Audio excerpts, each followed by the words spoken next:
The final hour when we cease to exist does not itself bring death. It merely of itself completes the death process. We reach death at that moment, but we have been a long time on the way. Seneca. No one willingly reverts to the past unless all his actions have passed his own censorship, which is never deceived. Seneca.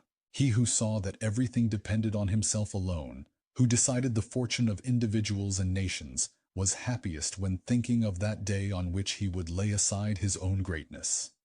Seneca. A ripe, mature man, a perfect sound man, one that could not endure to be flattered, able to govern both himself and others.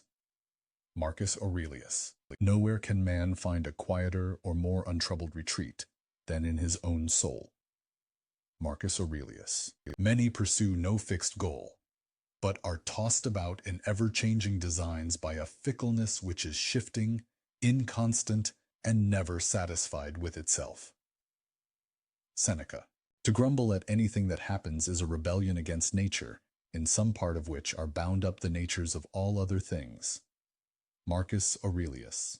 We must not believe the many who say that only free people ought to be educated, but we should rather believe the philosophers who say that only the educated are free.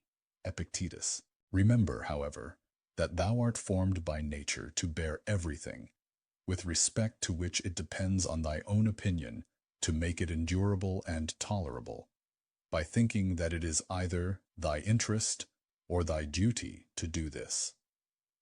Marcus Aurelius. Life is long enough, and it has been given in sufficiently generous measure to allow the accomplishment of the very greatest things, if the whole of it is well invested. Seneca.